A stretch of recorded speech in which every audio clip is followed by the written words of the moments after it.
5 ఏళ్లు జగన్ కక్షలు కార్పణ్యాలతో పనిచేస్తే సీఎం చంద్రబాబు మానవత్వంతో పేదలకు వైద్య సాయం అందిస్తున్నారన్నారు మంత్రి నిమ్మల రామానాయుడు. పశ్చిమ గోదావరి జిల్లా పాలకొల్లులో పేదల వైద్య సహాయం కోసం సీఎం సహాయ నిధి నుంచి మంజూరైన 8,20,000 రూపాయల చెక్కులను మంత్రి నిమ్మల రామానాయుడు అందజేశారు.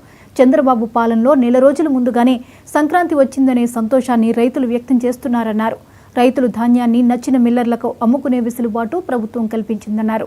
24 గంటల్లోనే రైతుల బ్యాంక్ ఖాతాల్లో డబ్బు జమ అవుతుందన్నారు. అకాల వర్షాలకు తడిసిన ధాన్యాన్ని సీఎం చంద్రబాబు కొనుగోలు చేసి రైతులను తప్పక ఆదుకుంటారన్నారు.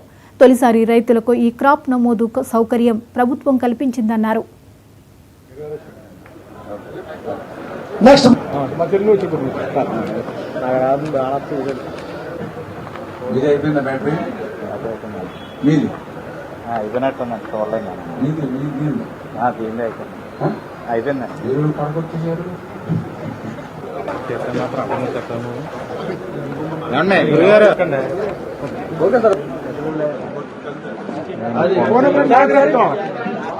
ఎదింపులతో సాగినటువంటి ప్రభుత్వానికి, మానవత్వంతో కూడినటువంటి పాలనతో ఉన్నటువంటి ప్రభుత్వానికి ఉన్నటువంటి తేడా ఏంటనేది ఇదే ఒక ఉదాహరణ. ఎందుకు ఈ మాట చెప్తూ ఉన్నానంటే, ఎక్కడో ఆంధ్రప్రదేశ్ రాష్ట్రంలోనే కాదు, మన పాలకులలో ఈ మాదిరిగా గత 5 సంవత్సరాల్లో వారం కాదు కదా, సంవత్సరానికి ఒక్కసారి కూడా ఈ మాదిరిగా సీఎంఆర్ఎఫ్ ఇచ్చినటువంటి పాపాన పోల పేదలకు కూడా సాయం చేయాలనే ఆలోచన గత ప్రభుత్వానికి లేనిటువంటి పరిస్థితి. అంటే ఆ రకమైనటువంటి స్థితికి సంపద అనేది లేకుండా చేశారు. ఎందుకంటే గత 5 సంవత్సరాల్లో పరిశ్రమలు లేవు, పారిశ్రామికవేత్తలు లేరు, మరి ప్రాజెక్టుల నిర్మాణం లేదు, రాజధాని నిర్మాణం లేదు, విద్య లేదు, ఉద్యోగం లేదు, ఉపాధి లేదు, అన్ని రంగాలు మరి కూలపడిపోయినటువంటి పరిస్థితిలో మరి సంపద అనేది లేనిటువంటి స్థితిలో మళ్లీ ఈ ప్రజా ప్రభుత్వం, మళ్లీ తెలుగుదేశం, జనసేన, బీజేపీ, అటు చంద్రబాబు నాయుడు గారు, ఇటు పవన్ కళ్యాణ్ గారు, వీరిద్దరికీ తోడుగా నరేంద్ర మోడీ గారు వీరి పాలనతో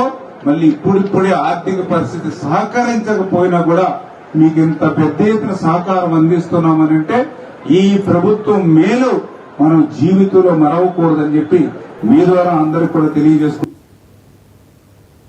ప్రకాశం జిల్లా సంతనూతలపాడు 71వ